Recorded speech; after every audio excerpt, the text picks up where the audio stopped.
Welcome back to the show.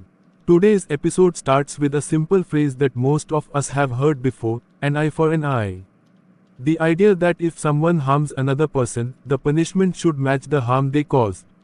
Here with me is MS Green. You welcome. Thank you for having me, Chris. It's one of the oldest legal principles in human history. The phrase actually comes from ancient legal codes like the Code of Hammurabi, written nearly 4,000 years ago. Back then, the rule was literal. If someone broke another person's bone, their bone could be broken. If someone destroyed someone's property, theirs could be taken. The goal wasn't necessarily cruelty. It was actually meant to limit revenge. Instead of families escalating violence forever, the law said punishment should be proportional. But thousands of years later, we are still asking the same question: is justice about equal punishment, or something else entirely? And to explore that, we are going to look at a few real cases. Let's start with a story from New York in 1989. A brutal assault happened in Central Park. A woman jogging at night was attacked and left in critical condition. Police were under enormous pressure to solve the crime. Within days, 5 teenagers were arrested. They became known as the Central Park Five. They were questioned for hours without lawyers or parents present. Eventually, all 5 confessed on tape, but there was a problem. Their confessions didn't match each other, or the physical evidence. Despite that, the boys were convicted and sent to prison. Some served more than a decade behind bars. Years later, another man, already in prison for other crimes, confessed to the attack. DNA evidence confirmed he was the real perpetrator. The 5 teenagers were completely innocent. Now imagine if the justice system had followed a strict eye for an eye approach. If the crime had been punished with something irreversible, like execution, the mistake couldn't have been undone.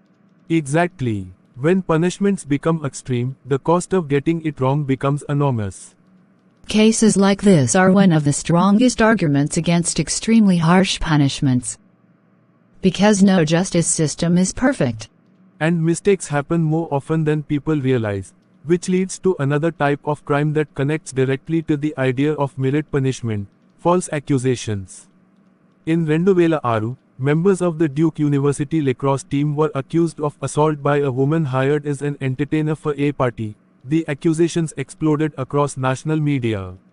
The players were publicly labeled criminals before any trial even began.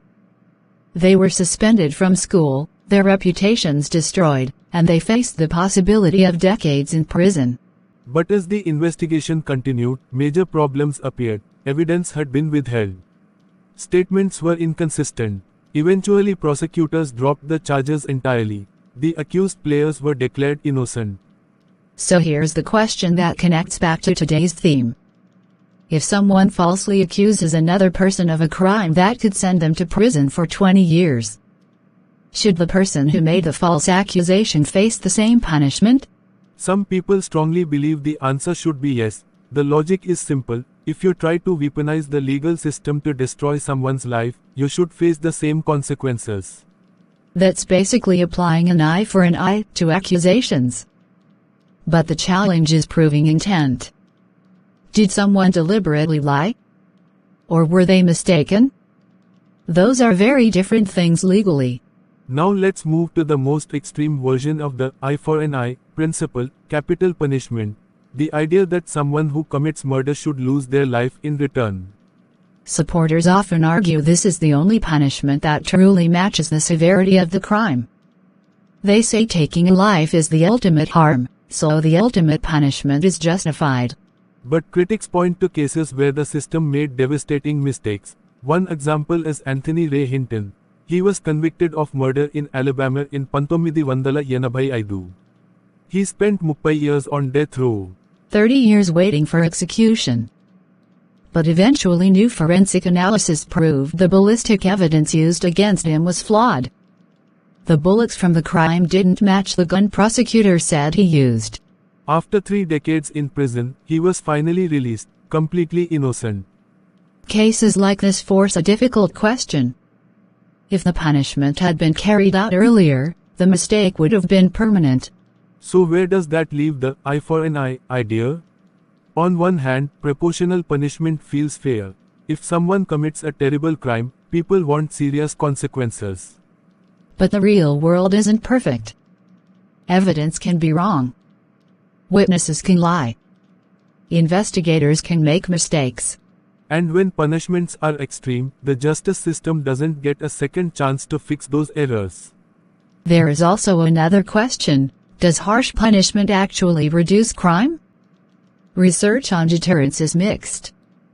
Some studies show that the certainty of punishment matters more than the severity of punishment. Meaning people are less influenced by how harsh the penalty is, and more influenced by whether they think they'll actually get caught. But we also can't ignore human emotion. If someone murders a loved one, it's natural to want the harshest possible punishment. That instinct for retribution is deeply human. It's the feeling that justice requires balance, that harm must be answered. But societies also try to prevent cycles of revenge. If every harm must be repaid with equal harm, violence can spiral endlessly. That's why some legal systems focus more on restorative justice, trying to repair harm rather than simply inflict more suffering. So maybe the real question isn't whether an eye for an eye sounds fair. The real question is whether it works in a complicated world where the truth isn't always clear. Because justice systems deal with imperfect information, witnesses forget, evidence gets lost, humans make mistakes. And when the punishment is irreversible, those mistakes become tragedies. At the same time, society still expects consequences for serious crimes, so justice systems are constantly trying to balance three things: punishment, protection, and fairness. Too lenient, and people lose faith in the law. Too harsh, and the system risks becoming cruel. And maybe that's why humanity has been debating this idea for thousands of years. Because justice isn't just about laws. It's about deciding what kind of society we want to live in. One driven by retribution, or one trying to break the cycle of harm. Let us know what you think. Your contributions is needed in the comment section. Should punishment mirror the crime?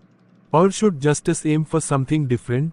Thanks for listening and thank you for tuning in. We appreciate your support. And we'll see you next time. Don't forget to comment, like, share and turn on your notification bell. There will be more topic coming up. Love from here.